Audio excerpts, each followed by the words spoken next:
Good morning, good morning, good morning. My name is Sean Dex and I welcome you back to the Mango Groove for your daily serving of mango juice. Guys, this is the third time I'm recording this video because my freaking PC keeps crashing on me. I called a technician to try and fix it yesterday, but hey, he seems to have made it even worse. That being said, let's get on over to Bitcoin USD. Hopefully I can finish up this video before it crashes on me for the fourth time. God damn it, I'm so tired, I'm so exhausted, I'm so frustrated. But I'm gonna do this. Sum it up, Sean. Let's do this. Shake it off. This is just one of those days, man. All you can do at this point is laugh and keep trying, right? Just keep trying. Alright, so here we have Bitcoin USD. Yesterday, we called a storm. Today, that storm has come, unfortunately, to the wrong side. But wait a minute.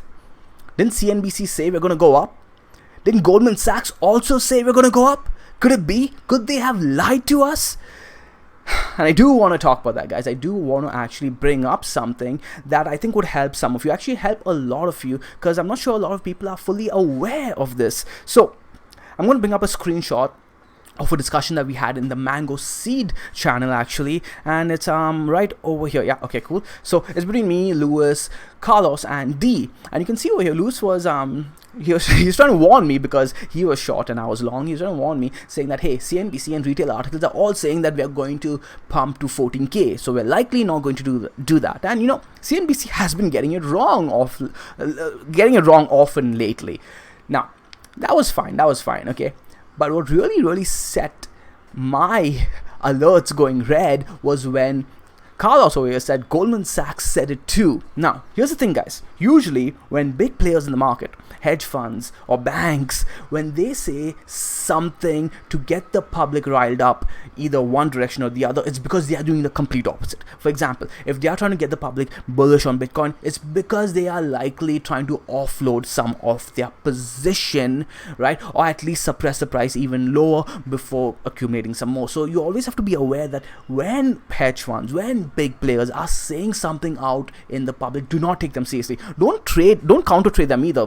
As you guys can see, I did not get out of my position. I got into my position based on a thesis, and I was only going to get out based on that thesis getting invalidated. All right, so that being said, let's go ahead and talk about that thesis right now. Let me go ahead and turn off this image screenshot right now. Okay, there we go. So what were we playing? Let's go ahead and turn on our EMA template, and we were playing the daily 21 EMA, right? Come on, load. Internet, don't do this to me. My day has been difficult already. So as soon as we broke this, thesis invalidated. We also tried for another trade on the 200 EMA, but not too big of a trade at all. I will be talking about that too. And I do want to say, guys, I'm so proud of the Mango Telegram group. You guys have honestly made me really proud, because a lot of you have took short positions, right, somewhere around here, right, and you guys have been riding those profits all the way to the downside. And what makes me happy about that is, when I set out on this journey to create this YouTube channel, to start this community, I was adamant on this not being a signals group. Okay, you guys know how adamant I was on that, and every time I got questions regarding stop losses and entries and all, I just ignored it because I wanted to enforce that. I'm so proud to see you guys, you know. This is proof. Everybody is taking their own trades. Everybody's making their own plays. Everybody has their own setups, and that makes me happy. You know, we are listening to each other. We're hearing each other out. We are listening to everybody's opinions, but we're not putting people down. We're not being condescending. We're not sticking. We're not getting cocky about our positions either. That's what I really like. I really like that about. So guys, really major props to you guys. You guys are making me really happy. That being said, there are some of you guys who did follow me on this trade, even though like, okay, guys, I even specifically said, I got a couple of PMs this morning. This morning from you guys saying, Sean, where should I exit based on the trade I took off you yesterday, right? Because it's looking really bad. I'm like, why did you follow me on that trade? Because I specifically said, do not follow me on this trade. You will get wrecked. Those are my exact words yesterday, okay? And I think you guys followed me on the 12-hour EMA, and let's load. Come on. Okay, so while this loads, the 12-hour EMA was okay, there you go, right? It loads. It was lining up price action over here, and yesterday I was talking about how I was probably getting filled on my position. And guys, as soon as we closed underneath, I got out. And that's the thing. That's why you don't follow anyone on their trade, because you never know when to get out. And I know this is sounding like a lecture. I know some of you guys are like, Sean, just get on with the TA already. But no, this stuff is important. Okay. Number two, I am playing a much different strategy than a lot of you guys are, right? Very few of you guys would be looking. The strategy I'm playing is likely going to play out only in around 6 months, guys. 6 months. So unless you have the patience to sit through something like that, sit for that long, and you even have the stomach to sit through downs like this, and even I don't sit through downs like this. You guys know that I'll get out of my position as soon as my thesis is invalidated. My mid-term thesis on my daily was invalidated. Now I'm going to look to reposition, but my long-term thesis, my macro thesis on me being bullish still holds. So I'm going to start looking now for that next move, right? That next play. Now, you guys know I do not care about this. It's not that I don't care, and I'm not trying to put you guys down if you guys do care about those moves. Those are really good moves, don't get me wrong, but you guys know I'm trying to catch something like I caught like this, right? All the way from 3K all the way up to the top where that's my next big play. I'm looking for the next big move now. As soon as we clear this area, as soon as we bounce off this area, I start looking for that move. Now I'm gonna be still looking for that move until certain criteria get negated, and we'll be talking about that today, but I just wanted to get that out of the way. That being said, while I was recording the other video, we did have something play out on the lower time frames. Live was so good to see live, and you guys could have learned something of that, but unfortunately I lost it recording. That being said, I do want to talk about how we are lying on the green 55 here, and last time around we had a very similar play where we gave up the daily 21 EMA. You guys, this was another play, right, that you guys watched me do. We gave up the daily 21 EMA. We had the 4 hour 200 MA and EMA sitting underneath. We broke both of those, and what did we do instead? We came onto the green 55 and bounced right off it, right, and we had a test of the 21, and then we dumped again. Now the question is, do we do something like that again? Because if you go on over to I'll turn on our horizontals, my horizontals, just to show you guys quickly. I'm not going to go over this again because I went over in the videos prior to this. The top of this purple box, by the way, is the 4 hour 200 EMA, 200 MA, and the bottom is the daily green 55. You guys can see that it lines up with key horizontals as well. Now if you go on over to the 1 hour, and this happened live, unfortunately I lost it. We this move right here in the last 2 hours, we actually, so this happened in the first video, by the way. We dumped, and I was like, okay, cool, we're likely going to find support on this bottom of this wedge over here, falling wedge over here. Okay, cool. I lost that video, and then the next video, the next hour, this happened where we rallied off and we started moving on to the upside. Now I even talked about this. You don't know how long this is going to last. We could now get rejected over here and come down again. The thing is though, if we do respect this wedge and break it on over to the upside eventually, we are likely going to respect and meet its measure move. We are likely going to have a defense of the green 55 on the daily. That may have spillover effects where we actually retake the 200 MA on the 4 hour, and also perhaps retake the 200 EMA on the 4 hour as well. Now I am looking at something like this on the 6 hour, which is something that I know not a lot. I know some of you are looking at this, but not a lot of people are looking at this. So, and the 6 hour seems to be getting it right. I'm going to go ahead and turn on the 200 EMA on the 6 hour. We'll also actually no. Let's go ahead and turn on, yeah, the 200 EMA and the 200 MA. But if my freaking internet decides to be good to me, go on. That's good. We'll turn off everything in the meantime. We don't need this. Turn this to 200, and 200 EMA is on, right? No, that's not on. Okay, so that's the thing. The 6 hours closing in 2 hours. If the 6 hour actually manages to defend 10,520, this would tell me something. This would tell me that the 6 hour actually is being respected. Because if you turn off your horizontals, you can see that when we broke the 200 MA over here, we got a retest of that. Okay, that was a little telling to me. Then we came down, defended the first time. Do we defend it again? Okay, that will be very telling. And then do we pop up and retest 10,950? That would give us some information, guys. That would give us some information, because you guys do remember we're looking at the 200, the 6 hour at this region over here as well, right? You can see these rejections, and then we broke, and that's when we broke it to the upside, retested it, and then had a rally to the upside. Okay, cool. So what am I looking at though? I am looking at a play actually on the longer time frames. If you guys do remember, we'll go ahead and clear this all out. On the 4-day, we started looking at our trend rate when we started getting in at 9,850. Oh, around here, right? 9,850-ish, and then again 10,350, and then wow, Bitcoin 10,502. It was funny because during the video I did last time, we actually got down to around our entry prices at around 10,350. So anyways, God, I'm so tired, guys. 10,000.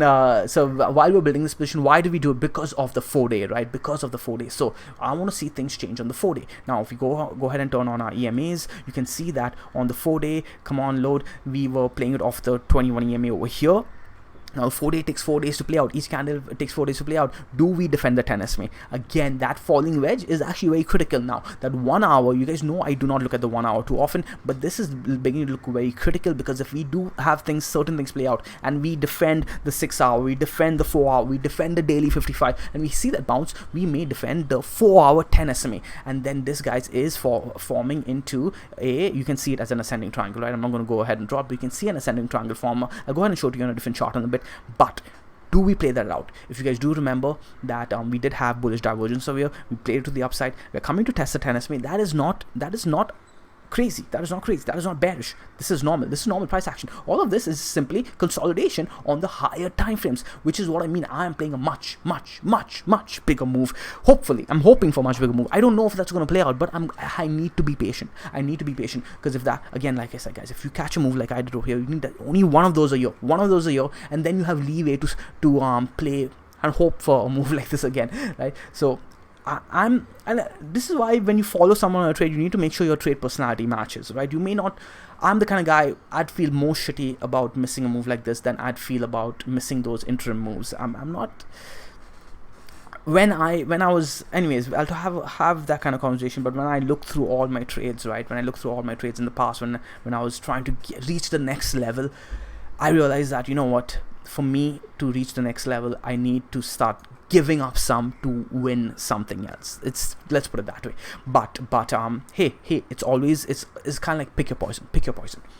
Now, what do I want to talk about? Oh yeah, and the next thing after the 4 day is the weekly. Okay, so now, yes, as soon as you start ticking down underneath 10,000, you can say 11,000. As soon as you start ticking down 11,000, you could have expected a move all the way to the 10 SMA. On the weekly, yes, it played out very fast, but again, this is not unfounded. We broke the 10 SMA to the upside with a good vindication, with good conviction, and getting rejected on this major level, but we closed the week with a good close. Okay, we did something really good, but I do want to see a weekly close about 12,000. If we do that, that's the move I'm looking for. That would line up with the 4-day play that I'm looking for too, and that would have major implications, guys. If we do that, I'm looking for much bigger moves, and that's the play I'm looking for. That's why I'm being bullish over here, because I'm looking for the upside over there. The downside, to me, we are going to see some support here. If we break 8,900 to the downside, then I'm going to get bearish. Until then, I'm not going to get bearish on the macro time frames. Yes, I could get midterm neutral to midterm, I don't say bearish. Okay, in a macro bullish environment, I'm only willing to go into hedge positions or neutral positions. That's it. At most, I'm not going to be net short. I'm going to be net long or neutral, and I'm going to have hedges in between, but I'm always going to be net long or neutral, right, in a macro bullish. That's my rules. That's my books. I'm trying to catch a big move here, and I don't want to miss out. Okay, cool. If I don't get it, I don't get it. Whatever, man, whatever. That's trading. That's life. It's a trade. I'm trading one thing for the other. Okay, so that's that. We can go ahead and look at the 1 hour now too, and I do want to go ahead and remove all of these. We don't need this. And okay, as you can see, we are getting rejected. This wedge is being respected really well. Question is, when do we pop up? Or we're going to break eventually, right? This is going to break, or do we just drift to the side? That's possible too. But I do want to show you guys the oscillators. And last time I checked, we were printing bullish. We don't need this. We were printing bullish divergence. And yeah, this bullish divergence is getting very aggressive right now. As you can see, price is coming down all the way from this point over here. But the oscillators are making higher lows all the way from here to here. But price is coming down and down. So this doesn't need to play out again, but it does add probability to it playing out. It's coiling up here, and we may break, and we may see that play out. So keep an eye on this. I'm going to actually stop the video now very soon, because I don't trust my PC. I don't trust this thing to last. So what I'm going to do is I'm going to do a quick recap on the daily, and yeah, I just want to talk about, yeah, we are green 55. If we do defend, we could see a defense here, and we could see a bounce here. Last time around we did see that. Doesn't need to play out today. Who knows? If we do break this to downside, I'll be looking at the 4-day 21 EMA, which is coming at around 10,000, 9,900 to be a little bit more specific, but 10,000 psychological level on retail buyers as well wouldn't surprise me at all. If we break that, I'm looking at 9,400. Any 12-hour candle underneath 9,400, and I'll be looking at the 8,800 level. We do also have the edge to edge on the Ichimoku on the daily to look out for, so keep an eye on that, guys. But again, I want to see a daily candle open and close inside the cloud. Okay, so I'm going to end the video here. just so that I can confirm the video, because unless I hit stop record, I'm going to lose the video. So yeah, that's it for today, guys. I hope you guys enjoyed the video. I hope this freaking gets recorded. If not, I don't know if I can do a fourth video, man. I really don't know if I can do a fourth video, but if I have to, I will. So I'll see you guys tomorrow's video. Throw it a like, throw it a subscribe, throw it a share, blah blah blah. Ciao.